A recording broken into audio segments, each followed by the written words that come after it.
नमस्कार दोस्तों, स्वागत है आपका मेरे चैनल कॉमिक्स लाइफ में। शुरू करते हैं सुरेंद्र मोहन पाठक जी द्वारा लिखा गया सुधीर सीरीज का एक और मजेदार उपन्यास आखिरी कोशिश पार्ट 3। मैं सूरजकुंड पहुंचा। मैंने वहां के चौकीदार को तलाश किया और उसे ढेर सारी रिश्वत देकर उसे कुछ खाने पीने का सामान मुहैया करने के लिए कहा। उसने हमारे लिए कॉफी और सैंडविच का इंतजाम कर दिया। मोनिका के खाने के अंदाज से मुझे लगा कि वह भूखी थी। शायद उन हरामजादों ने उसे खाने के लिए कतई कुछ नहीं दिया था। उसने खाने से हाथ खींचा तो मैंने पूछा, अब तबीयत कैसी है? अच्छी है, वह धीरे से बोली। उन कमीनों ने बहुत जुर्म ढाया तुम पर। वह खामोश रही, फिर एकाएक बोली, सुधीर, मेरी जैसी मुसीबत तुम पर भी आ सकती है। वह पैकेट दे दो उन्हें। टॉर्चर की एक ही खुराक ने लड़की के कस बल निकाल दिए मालूम होते थे। मालामाल होने की अपनी वह आखिरी कोशिश अब उसे बेकार लगने लगी थी। मैंने यही बात पूछी उससे। अब मेरा ख्याल बदल गया है, वह सिर झुकाए बोली। अब मुझे लग रहा है कि मैंने जो कुछ किया था गलत किया था। मेरी जो गत बनी सो बनी। मैं नहीं चाहती कि मेरी वजह से तुम्हारे पर भी मुसीबत आए। सुधीर, वे लोग तुम्हें जान से मार डालने से भी नहीं हिचकेंगे। तुम्हें क्या, मुझे है। मैं नहीं चाहती कि मेरी वजह से तुम पर कोई आँच आए। मैंने गौर से उसकी तरफ देखा।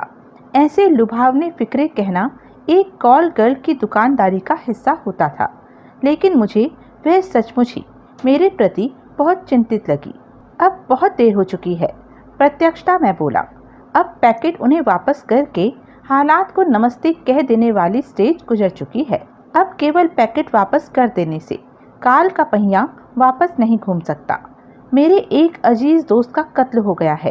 3 और जाने जा चुकी हैं और सारी दिल्ली की पुलिस मुझे कत्ल के इल्जाम में फांसी पर लटकाने के लिए तड़प रही है। और इल्जामों से तो शायद मैं बच जाऊं, लेकिन मदन लाल की लाश तो बरामद ही मेरे फ्लैट से हुई थी और एक पुलिस सब इंस्पेक्टर ने मुझे वहां लगभग रंगे हाथों पकड़ा था। मदन लाल? उसने नाम दोहराया। हाँ, तुम जानती हो उसे? नहीं, वह जल्दी से बोली। वह यूं बोली थी कि हकीकत अगर मुझे पहले से न भी मालूम होती तो भी मैं समझ जाता कि वह झूठ बोल रही थी। तुम उसे खूब जानती हो। उसने एक बार तुम्हें जमानत देकर छुड़ाया था। मैं बोला, मुझे खामखा झूठ बोलने का क्या फ़ायदा मोनिका? वह खामोश रही। वह पैकेट तुम्हारे हाथ कैसे लगा था? मैंने उसे घूरते हुए सवाल किया। तभी बाहर से एक कार के वहाँ रुकने की आवाज़ आई। बोलो, मैं तीव्र स्वर में बोला। किसके पास था वह पैकेट? रमेश मल्होत्रा के पास। वह रमेश मल्होत्रा का माल नहीं है, वह कठिन स्वर में बोली। वह किसी और के लिए काम कर रहा है। बॉस कोई और है। आज मैंने 2 बार उसे किसी को फ़ोन करके पूछते सुना था कि आगे उसे क्या करना था। किसे फ़ोन किया था उसने, यह मुझे नहीं मालूम। तभी उषा ने भीतर कदम रखा। तुम तो मेरे पीछे पीछे आ रही थी। मैंने पूछा, एकाएक कहाँ गायब हो गई थी? मैं कार में पेट्रोल डलवाने के लिए रुकी थी। वह बोली, मैंने तुम्हें इशारा भी किया था, लेकिन शायद तुम्हारा ध्यान। उसने एक शिकायत भरी निगाह मोनिका पर डाली। कहीं और था। मैं तनिक शर्मिंदा हो गया। वह हम दोनों के सामने एक कुर्सी पर बैठ गई। चौकीदार द्वारा लाई थर्मस में अभी और कॉफ़ी थी। मैंने गरम गरम कॉफ़ी उषा को पेश की। उषा ने कॉफ़ी का एक घूंट पिया और बोली, यह चिराग तले अंधेरा वाली बात चलेगी नहीं। क्यों? वे लोग जब दूसरी संभावित जगह पर तुम्हें तलाश करके हार चुके होंगे तो उन्हें इस जगह का दोबारा ख्याल ज़रूर आएगा। मैं मानती हूँ उन्हें यहाँ का फौरन ख्याल नहीं आएगा, लेकिन देर सवेर ख्याल ज़रूर आएगा और फिर यहाँ आ धमकेंगे। देर से ही आ सकते हैं, मैं बोला, क्योंकि रमेश मल्होत्रा और मार्था तो अभी बंधे पड़े हैं। लेकिन पैकेट की तलाश में लगे गैंग में उन दोनों के अलावा और आदमी भी तो हो सकते हैं। तो फिर मैं कहाँ जाऊँ? मैं चिंतित स्वर में बोला। मेरे फ्लैट के बारे में क्या ख्याल है? उषा, इस झमेले में मैं तुम्हें नहीं फंसाना चाहता। अब क्यों नहीं फंसाना चाहते हो तुम? इस झमेले में तो मैं फंसी चुकी हूँ। मैं नहीं चाहता कि तुम और फंसो। तो फिर राकेश के बारे में क्या ख्याल है? राकेश का जिक्र आते ही मेरे दिल में टीस सी उठी। क्या मतलब? मैं बोला, उसके घर में रह लो, राकेश ने तुम्हारी यारी दोस्ती की तो उन बदमाशों को जानकारी भी नहीं होगी। मैंने सोचा मैं उषा को बताऊं कि राकेश मर चुका था, लेकिन मैंने फिलहाल खामोश रहना ही मुनासिब समझा। नहीं, प्रत्यक्षता मैं बोला, मैं उसके घर नहीं रह सकता। क्यों? उषा ने पूछा। है कोई वजह? तो फिर मेरे यहाँ चलो। मैं खामोश रहा। देखो, जो विचारधारा तुम्हारी है वो तुम्हारे दुश्मन की भी हो सकती है। जैसे तुम सोच रहे हो कि किसी को तुम्हारे यहाँ दोबारा लौट आने का ख्याल नहीं आ सकता, वह दुश्मन भी यह सोच सकता है कि तुम ऐसा सोचोगे। इसलिए जिद छोड़ो और मेरे यहाँ चलो। मुझे हामी भरनी पड़ी। कालका जी में उषा के यहाँ पहुँचने तक 3 बज गए। मैंने उषा को बताया कि मैं उसके फ्लैट पर उसकी गैर हाजिरी में पहले भी आया था। उसने बताया कि वह तो खाली बोतल देखकर ही समझ गई थी कि मैं वहाँ आया था। फिर दोनों युवतियाँ सोने की तैयारी करने लगी। मैं अभी भी सोने के मूड में नहीं था। तभी एकाएक टेलीफोन की घंटी बजी। मैंने हैरानी से उषा की तरफ देखा। इतनी रात गए वहाँ कौन फोन कर रहा था? उषा सकपकाई। फिर उसने हाथ बढ़ाकर रिसीवर उठा लिया। वह कुछ क्षण फोन सुनती रही और फिर माउथ पीस पर हाथ रखकर बोली, राकेश की माँ बोल रही है, तुम्हें पूछ रही है। अपने इकलौते बेटे के अनिष्ट की आशंका से व्याकुल कोई माँ ही इतनी रात गए टेलीफोन कर सकती थी। मैंने रिसीवर उसके हाथ से ले लिया और फ़ोन में बोला, हेलो, मैं सुधीर बोल रहा हूँ। बेटा, वह रुआसी स्वर में बोली, इतनी रात गए यूँ फ़ोन करने के लिए मैं शर्मिंदा हूँ, लेकिन मैं क्या करूँ? राकेश आज घर नहीं लौटा। ऐसा तो आज तक नहीं हुआ बेटे। क्या तुम्हें कुछ मालूम है उसके बारे में? उसने तुमसे कोई बात की हो? मैं उसे बताने की ताव न ला सका कि उसका बेटा मर चुका था। मुझे तो कुछ मालूम नहीं माताजी, मैं फंसे हुए स्वर में बोला। लेकिन आप चिंता मत कीजिए, सब ठीक हो जाएगा। लेकिन बेटा, मैं सुबह आपके यहाँ आऊँगा। मैंने रिसीवर रख दिया। मैं बहुत परेशान था। फिर उषा को यह कहकर कि वह मोनिका का ख्याल रखे, मैं वहाँ से बाहर निकल गया। मैं कार में सवार हुआ। मैंने बिना किसी विशिष्ट गंतव्य स्थान का ध्यान किए कार को सड़क पर डाल दिया। मोनिका के पैकेट की अहमियत अब मैं खूब समझ चुका था। उसके लिए जितना खून खराबा हो चुका था वह कम था। ब्लैकमेल तो दोनों तरफ मार करने वाली तलवार होती है, जिसमें शिकारी अपना ब्लैकमेलिंग का सिलसिला बरकरार रखने के लिए कत्ल कर सकता है और शिकार ब्लैकमेलिंग से बचने की खातिर कत्ल करने पर आमादा हो सकता है। मोनिका के कुछ न बताए बिना भी कई बातें मेरी समझ में आ रही थी। Martha Jones call girl service चलाने वाली एक जानी पहचानी मैडम थी। रमेश मल्होत्रा का भी कॉल गर्ल के धंधे से रिश्ता बताया जाता था। प्रत्यक्षता उन्हीं दोनों ने ग्राहकों को धोखा देकर अपनी कॉल गर्ल्स के साथ उनकी वे गंदी तस्वीरें खींच ली थी। जब कॉल गर्ल की वह धंधा चलाने वालों के साथ मिली भगत हो तो वैसी तस्वीरें खींच लेना कोई बहुत कठिन काम नहीं था।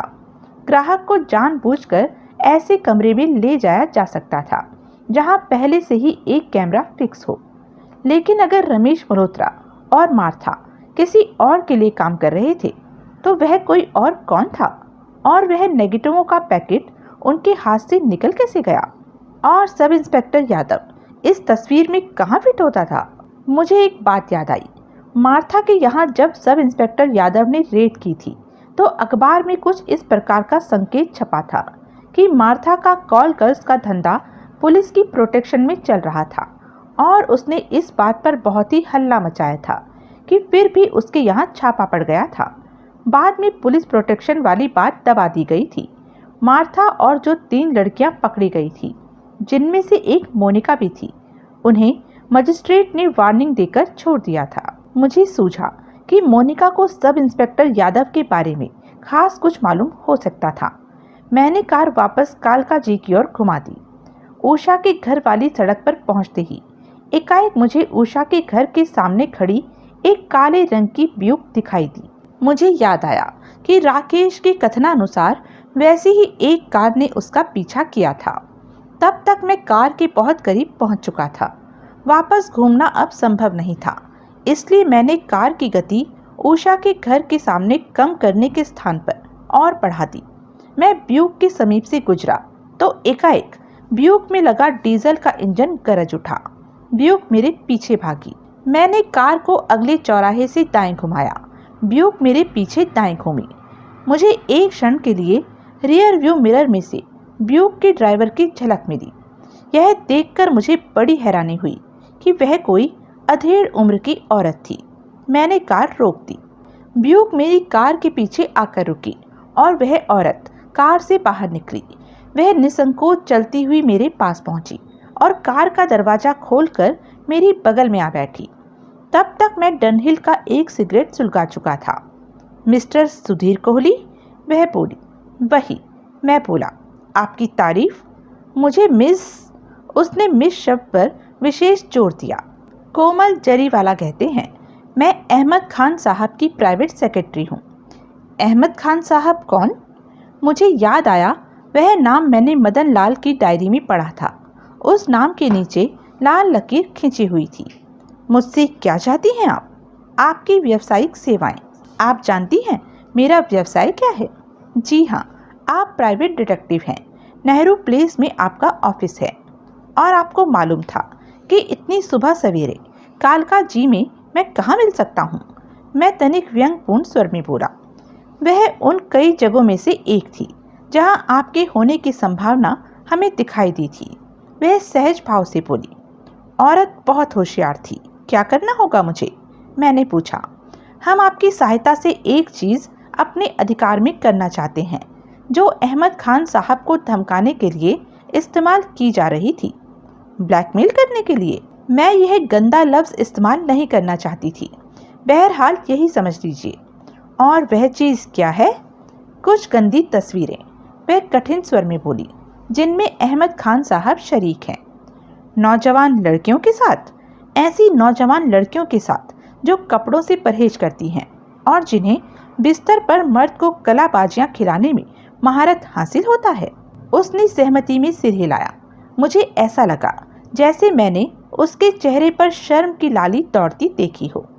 अगर वे तस्वीरें, वह बोली, रोशनी में आ गई तो अहमद खान साहब की सोशल लाइफ तबाह हो जाएगी। वे किसी को मुंह दिखाने के काबिल नहीं रहेंगे और वे ज़रूर खुदकुशी कर लेंगे। ब्लैकमेल का यह सिलसिला शुरू कैसे हुआ था? कोई 6 महीने पहले मेरे पास एक औरत का टेलीफोन आया था। उसने बताया था कि उसके अधिकार में अहमद खान साहब की बड़ी गंदी तस्वीरें थी और उसने हमसे उन तस्वीरों के बदले में 20,000 रुपये की मांग की। मैंने उस कॉल को किसी की बकवास समझकर नज़रअंदाज कर दिया। अगले दिन डाक से एक लिफाफा पहुंचा जिस पर अहमद खान साहब का नाम लिखा था। उनकी सारी डाक मैं ही खोलती हूँ, इसलिए मैंने वह लिफाफा भी खोला। लिफाफे में कोई चिट्ठी पत्री नहीं थी, सिर्फ एक तस्वीर थी। और वह तस्वीर? मिस जरीवाला के शरीर ने झुरझुरी ली। इस बात की दस्तावेज थी। मैंने उसकी बात पूरी की कि पढ़े लिखे इज्जतदार और उम्रदराज लोग भी असल में कैसे शैतान होते हैं। उस तस्वीर में आपके साहब किसी नौजवान लड़की के साथ ऐसी शैतानी हरकतें कर रहे थे जिनका ख्याल करने से भी आपके छक्के छूटे जा रहे हैं। उसने बड़ी संजीदगी से हामी भरी। फिर? मैंने पूछा। फिर मैंने उस बारे में साहब से बात की। वे बोले कि 20,000 रुपये अदा करके उस तस्वीर का नेगेटिव हासिल कर लिया जाए। ब्लैकमेलर औरत का दोबारा फ़ोन आया तो मैंने कह दिया कि साहब उसकी मांग पूरी करने को तैयार थे। बाद में मैं खुद चिड़ियाघर गई जहां मुझे एक लंबा चौड़ा आदमी मिला। मैंने उसे 20,000 रुपये दिए। उसने मुझे नेगेटिव दे दिया, लेकिन कहानी वहीं ख़त्म ना हुई। बाद में हमें मालूम हुआ कि वैसी और भी कई तस्वीरें साहब की खींची गई थी। ब्लैकमेल की ऐसी कहानी एक बार में कभी ख़त्म नहीं होती। ब्लैकमेलर तो एक ऐसी जोंक होती है जो धीरे धीरे खून चूसती है। वह खामोश रही। अब क्या चाहते हैं वो? पैसा ही। इस बार दरअसल ब्लैकमेलर ने मुझसे बात नहीं की। उसने साहब की कोठी पर फ़ोन किया और सीधे उनसे बात की। अगले रोज़ जब साहब ऑफिस आए तो उनकी सूरत से यूं लगता था जैसे उन्हें हार्ट अटैक होकर हटा हो। मैं बड़ी मुश्किल से उनसे असलियत को बुलवा पाई। इस बार उनसे बहुत बड़ी रकम की मांग की गई है और उन्हें उस रकम का इंतज़ाम करने के लिए 1 हफ्ते का वक्त दिया गया है। आपके साहब वह रकम देने के लिए तैयार हैं?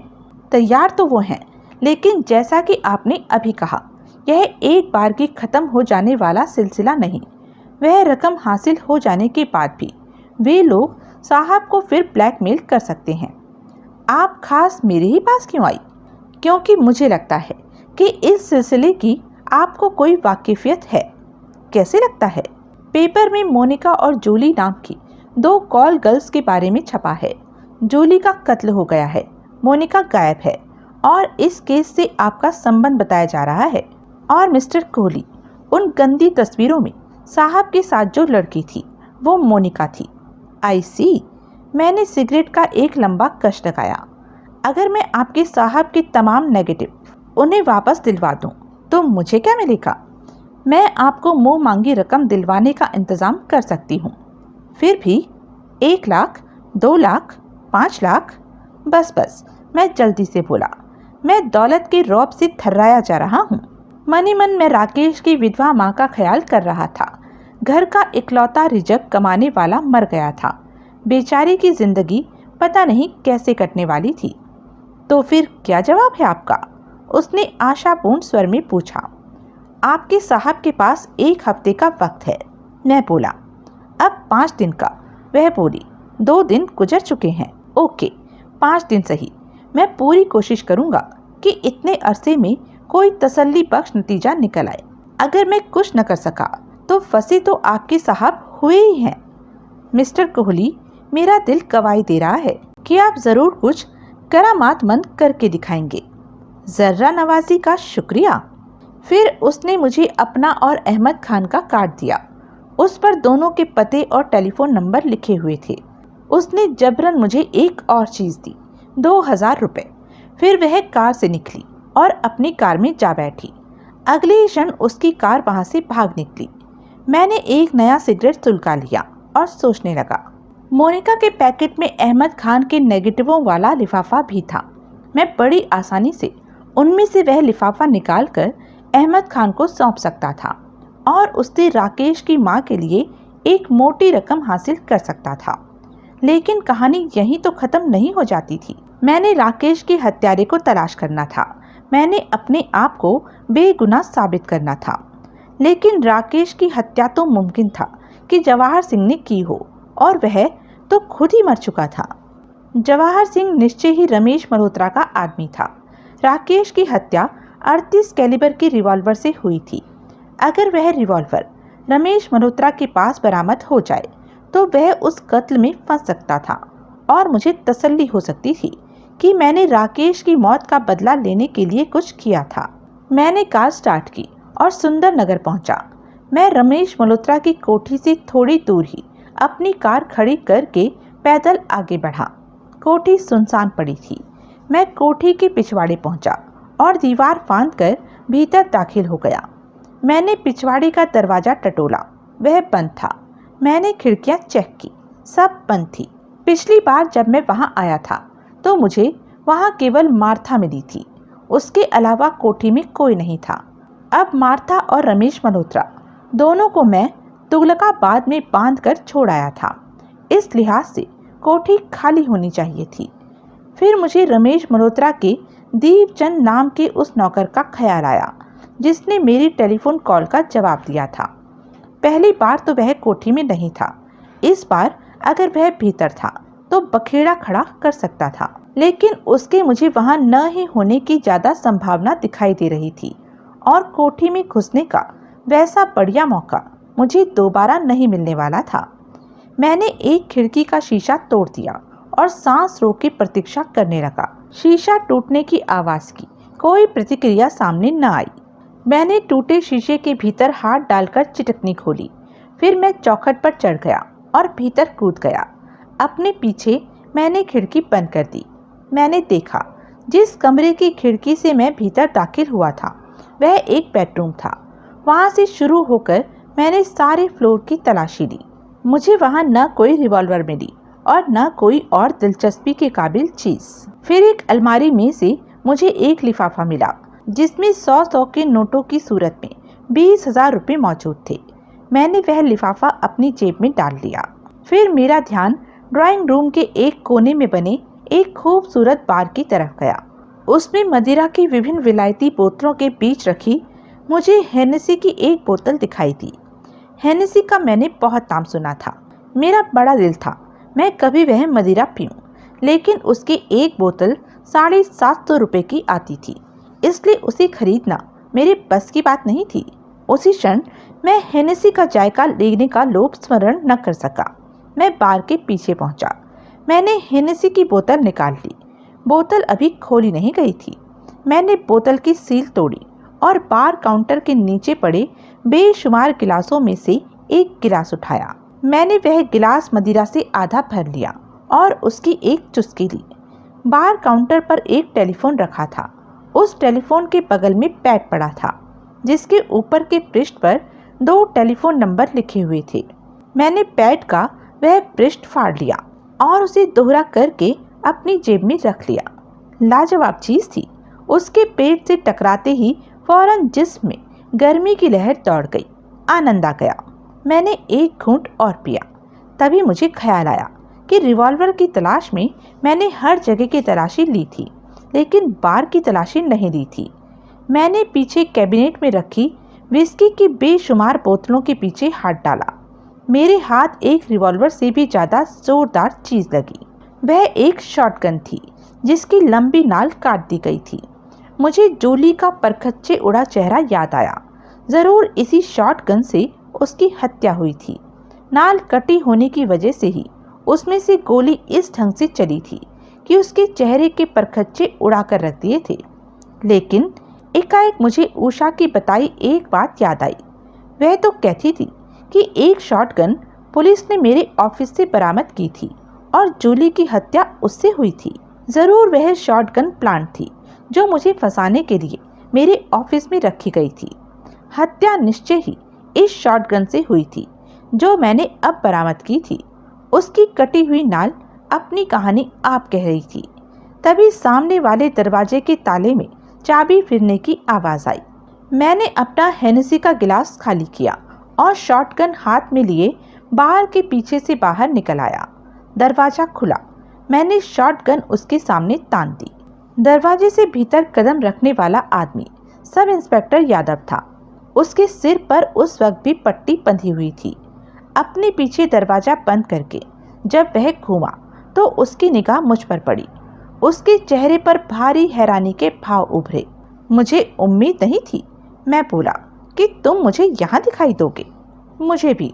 वह बोला, यह शॉटगन मुझे दो। मैं केवल मुस्कुराया।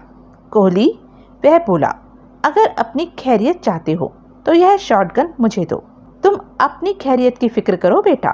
तुम्हारे जैसे पुलिसिये की औकात का और हकीकत का अब मुझे अच्छा अंदाजा है। क्या बक रहे हो? तुम दरवाजे के ताले को चाबी लगाकर भीतर घुसे हो। रमेश मल्होत्रा की कोठी की चाबी का एक मामूली सब इंस्पेक्टर के पास क्या काम?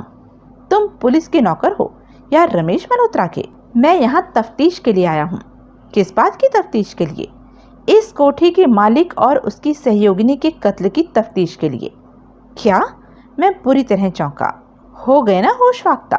तुम्हारी जानकारी के लिए रमेश मल्होत्रा और मार्था जोन्स का कत्ल हो गया है। पुलिस ने उनकी लाशें बरामद की थी तो उनके हाथ पांव बंधे हुए थे और उनकी कनपट्टियों में गोली के सुराख दिखाई दे रहे थे। मैं सन्नाटे में आ गया। तब तक यादव आगे बढ़ आया था। एकाएक उसने मुझ पर छलांग लगा दी। मैंने शॉटगन को डंडे की तरह घुमाया। वह उसकी कनपट्टी से टकराई। वह फौरन कटे वृक्ष की तरह फर्श पर बिछे कालीन पर ढेर हो गया। मैंने शॉटगन उसके ऊपर फेंक दी और वहां से बाहर निकल आया। एक बात की मुझे गारंटी थी, सब इंस्पेक्टर यादव रमेश मल्होत्रा और मार्था जोन्स के कत्ल के बारे में सच बोलता हो सकता था, लेकिन वहां वह केस की तफ्तीश के लिए नहीं आया था। तफ्तीश के लिए हसब्रांड के घर पर वो अकेला नहीं आ सकता था। बाद में मुझे मालूम हुआ कि रमेश मल्होत्रा और मार्था जोन्स की लाशें तुगलकाबाद के उसी मकान में पाई गई थी जहां मैं उन्हें पिछली रात बंधा छोड़ कर आया था। मेडिकल रिपोर्ट के अनुसार उनका कत्ल आधी रात के आसपास हुआ था।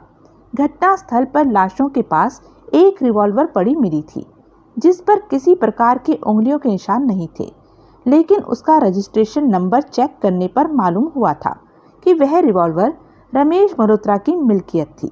मैं कालकाजी पहुंचा। उषा जाग चुकी थी, लेकिन मोनिका उस वक्त भी गहरी नींद में थी। तुम कहाँ चले गए थे?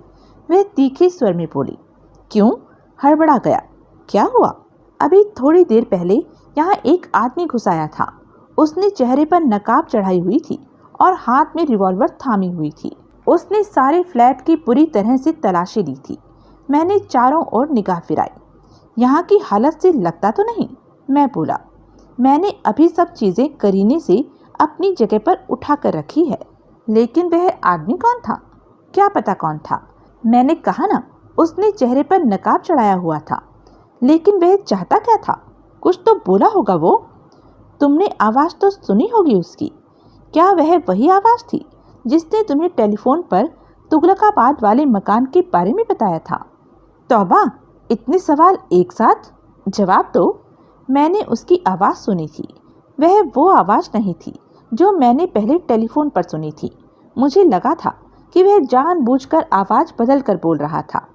कद और काठी में कैसा था वो? खूब लंबा चौड़ा, और उसके सिर के बाल भूरे थे। वह चाहता क्या था? मैंने फिर पूछा। किसी पैकेट के बारे में पूछ रहा था। मैंने उसे कह दिया था कि मैं किसी पैकेट के बारे में नहीं जानती थी।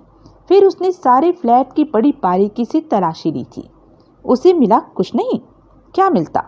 मैं खामोश रहा। तुमने उस पैकेट से अभी तक पीछा छुड़ाया या नहीं? मैंने उत्तर नहीं दिया। ठीक है, भाड़ में जाओ, मुझे क्या। फिर शुरुआत कर रही हो? मैं कोई शुरुआत नहीं कर रही, लेकिन मुझे तुम्हारी उस बेहुदी जिद का बड़ा अफसोस है, जिसकी वजह से तुम्हारे लिए मेरे से ज़्यादा महत्वपूर्ण वह पैकेट हो उठा है। कैसी अजीब बात है कि जो आदमी मुझे अपनी जीवन संगिनी बनाना चाहता है, वह अपनी कोई बात मेरे साथ शेयर नहीं करना चाहता।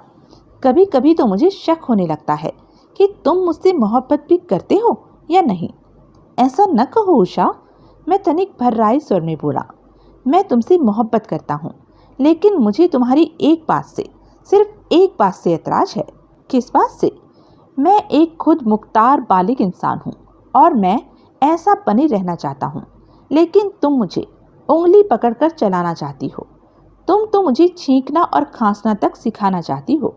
मुझे एक बालिग आदमी को बीवी चाहिए, एक अपाहिज बच्चे को माँ नहीं चाहिए। सुधीर। उषा, पैकेट का तुम 1000 बार जिक्र कर चुकी हो। ऐसे जिक्र कर चुकी हो जैसे उसे तुम मुझसे हासिल कर लोगी तो मेरे खिलाफ कोई बहुत बड़ी जंग जीत लोगी। उस पैकेट के बारे में जब तुमने एक बार मुझे राय दी थी तो उतना ही काफी था। वही बात तुम बार बार न दोहराती तो शायद वह पैकेट दरिया में फेंकने के लिए मैं दे देता। लेकिन तुमने क्योंकि अपनी जिद नहीं छोड़ी, इसलिए मैं भी अपनी जिद पर कायम रहा। तुमने तो मुझे यहाँ तक कह दिया था कि अब तुम्हारा मेरा रिश्ता खत्म। वह तो गुस्से में मेरे मुंह से निकल गया था। वह बोली। वह रोने लगी। मैंने उसे अपनी बाहों में ले लिया। मैंने बड़े प्यार से उसके आंसू पोंछे और उसके होठ चूमे। वह कस कर मेरे साथ लिपट गई। मैंने उसे अपनी बाहों में उठा लिया और ड्राइंग रूम के एक कोने में लगे दीवान की ओर बढ़ा। मोनिका जाग जाएगी, वह मेरे कान में बुदबुदाई। मैंने उसे दीवान पर लिटा दिया और धीरे से बेडरूम का दरवाजा बाहर से बंद कराया।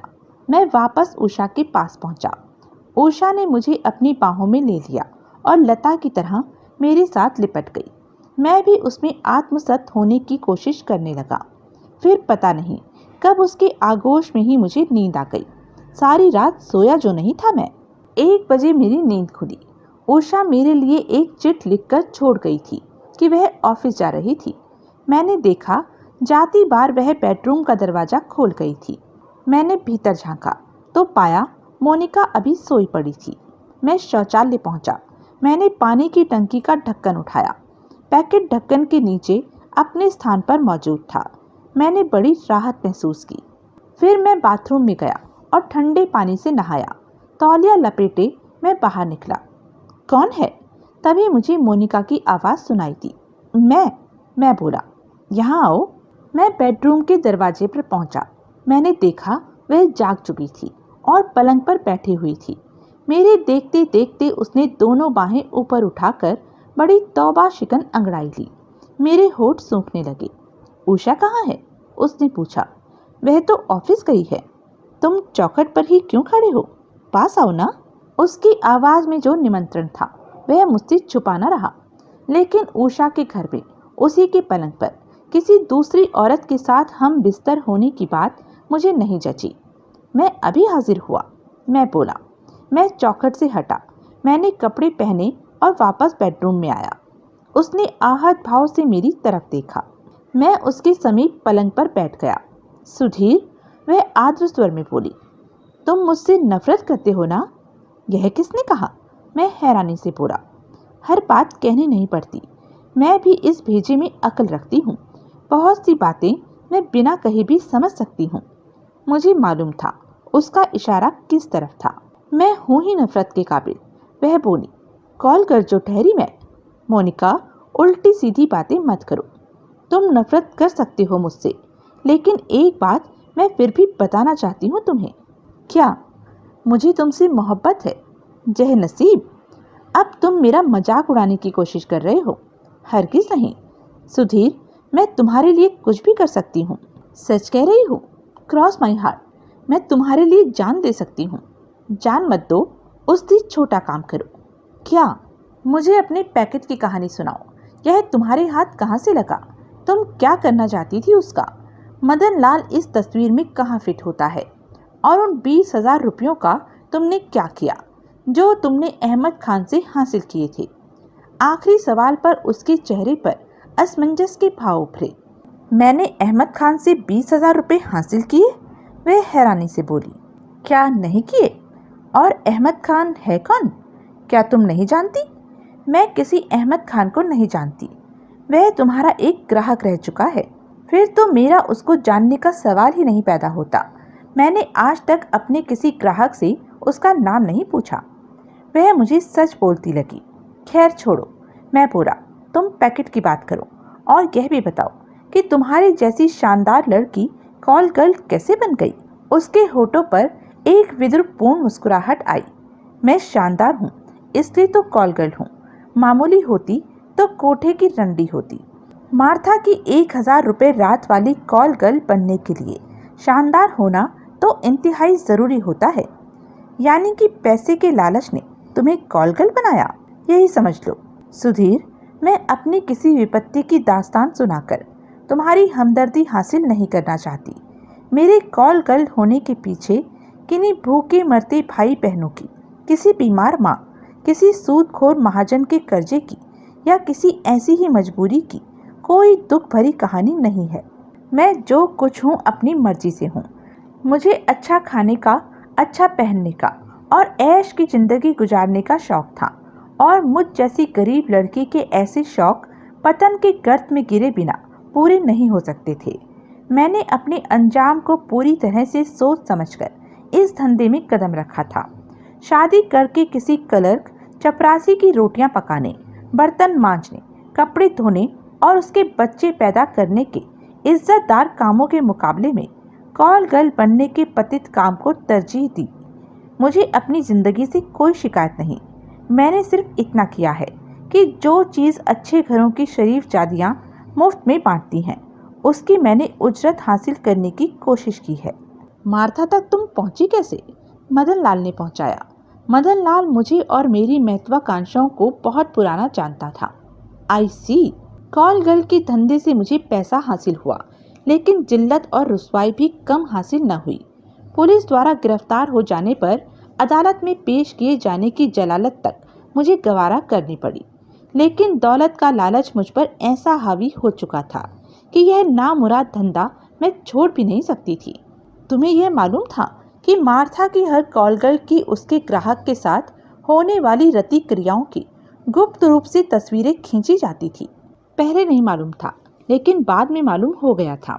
यह भी मालूम हुआ था कि वैसी तस्वीरें मेरी भी खींची जा चुकी थी। मेरा बहुत खून खौला था, लेकिन मैं कर क्या सकती थी? तस्वीरें खींचता कौन था? रमेश मल्होत्रा। तुम उषा को कैसे जानती हो? मैं पहले यहीं कालका जी में उषा के पड़ोस में रहती थी। उषा को मालूम है कि वास्तव में तुम क्या हो? जब तक यहाँ मैं उषा के पड़ोस में रहती थी तब तक उसे नहीं मालूम था, लेकिन पड़ोस छोड़ने के बाद मालूम हो गया था। कैसे? लोग बातें बनाने लगे थे।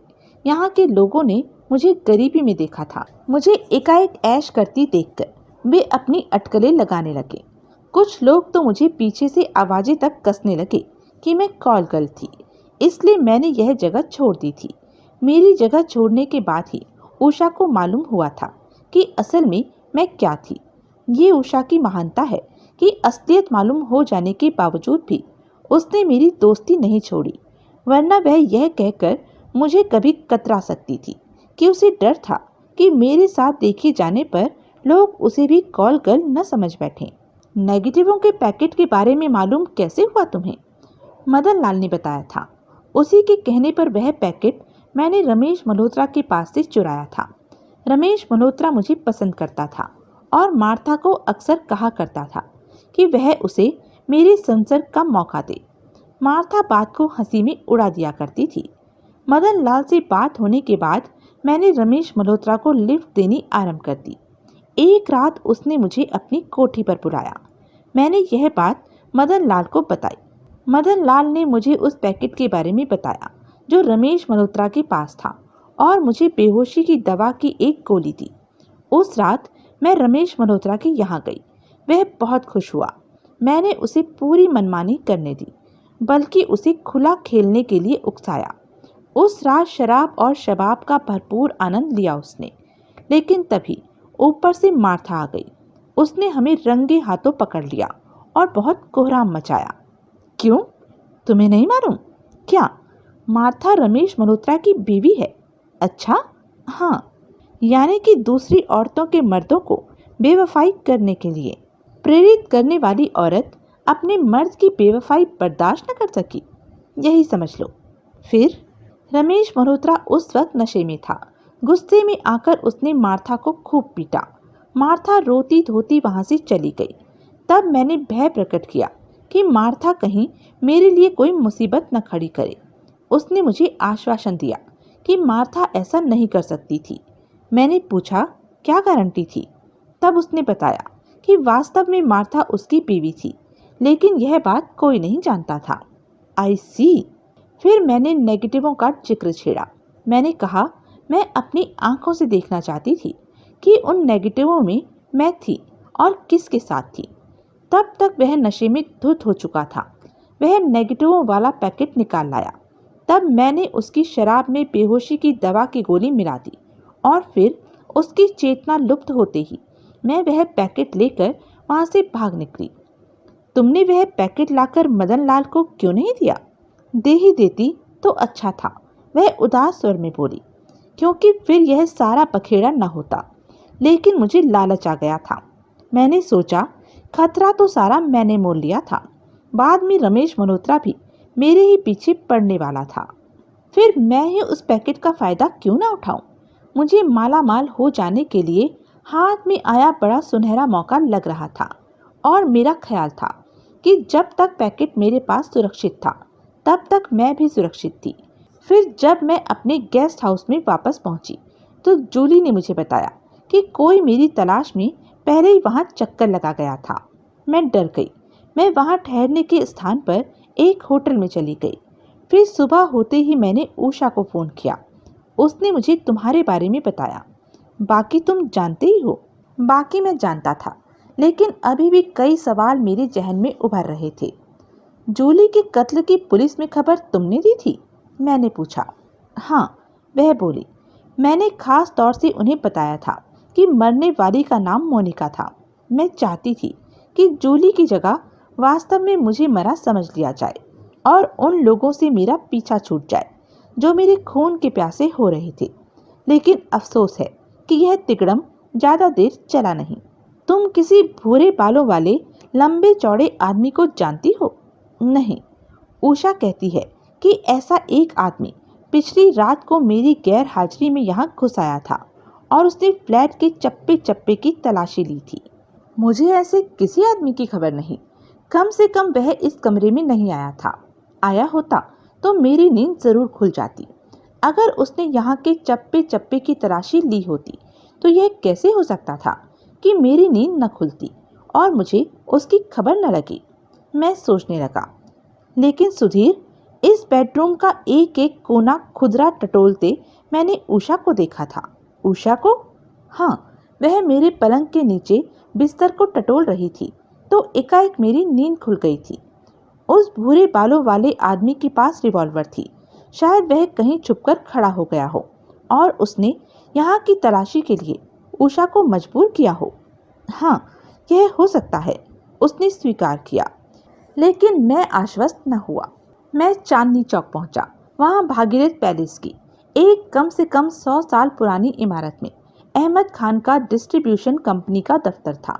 इमारत जितनी पुरानी थी, दफ्तर उतना ही आधुनिक था।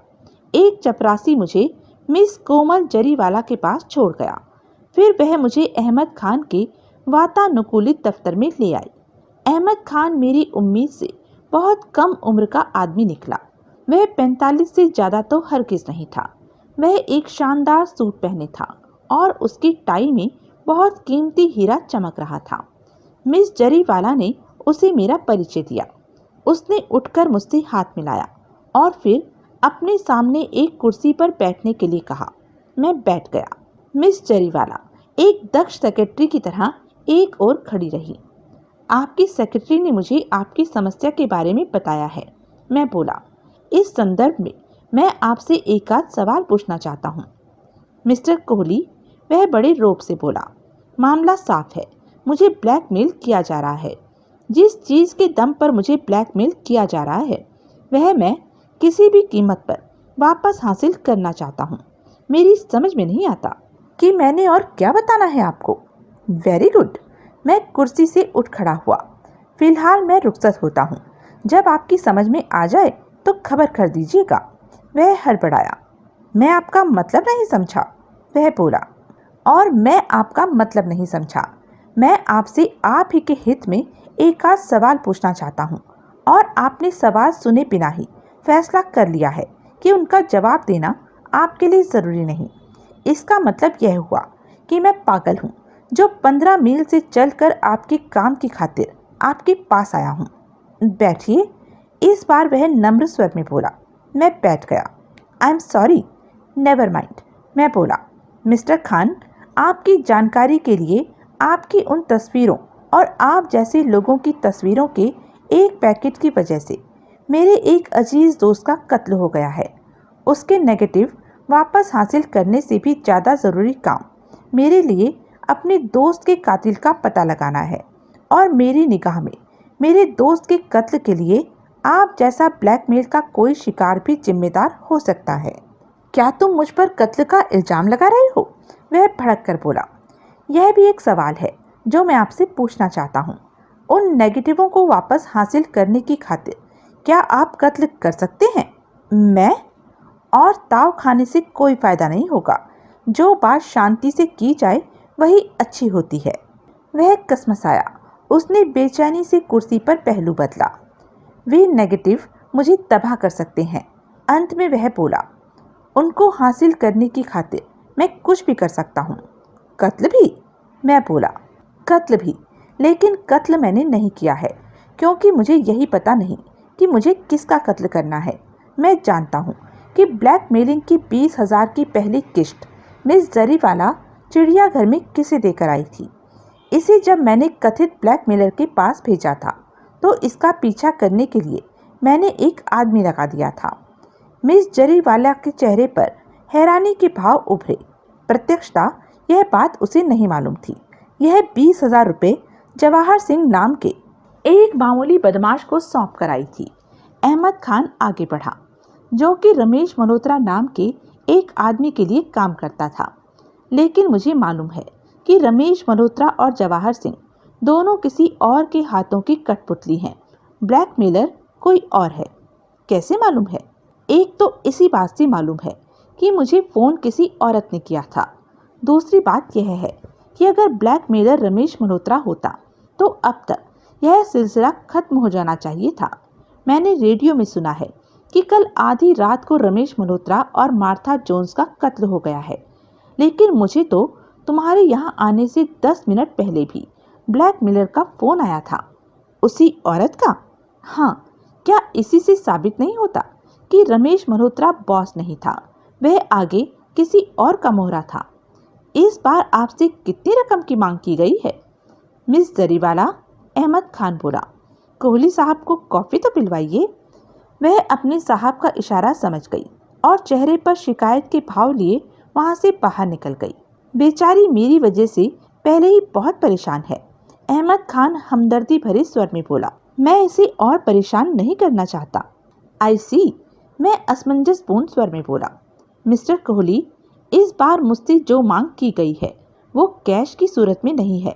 इस बार ब्लैकमेलर चाहता है कि रॉक्सी सिनेमा में मेरा जो हिस्सा है वह मैं ब्लैकमेलर के बताए किसी आदमी के नाम कर दूं। इस प्रकार आपको ब्लैकमेलर का पता नहीं लग जाएगा? कैसे लग जाएगा? वह आदमी कोई भी हो सकता है। उसको पकड़ लेने से या पकड़वा देने से मुझे नेगेटिव तो हासिल होंगे नहीं, उल्टे ब्लैकमेलर खफा होकर कोई गलत, मुझे तबाह कर देने वाला कदम उठा सकता है। रॉक्सी सिनेमा में आपका 1/3 हिस्सा पैसे के लिहाज से कितना हुआ? कोई 40 लाख रुपए। मिस जरीवाला को मैंने यही कहा था कि मुझसे 40 रुपए की मांग की गई थी। उसने आज किस लिए फोन किया था? मुझे यह याद दिलाने के लिए कि फैसला करने के लिए मेरे पास 4 दिन बाकी रह गए थे। आपको यह बताया गया है कि अपना हिस्सा आपको किसके नाम करना होगा? नहीं, अभी नहीं। वैसे हाल में ही कभी ऐसी कोई बात उठी थी जिसमें किसी ने रॉक्सी सिनेमा में आपका हिस्सा बेच देने की बात की हो आपसे? वह हिचकिचाया। देखिए, मेरी आपसे दरख्वास्त है कि कुछ छुपाइए नहीं।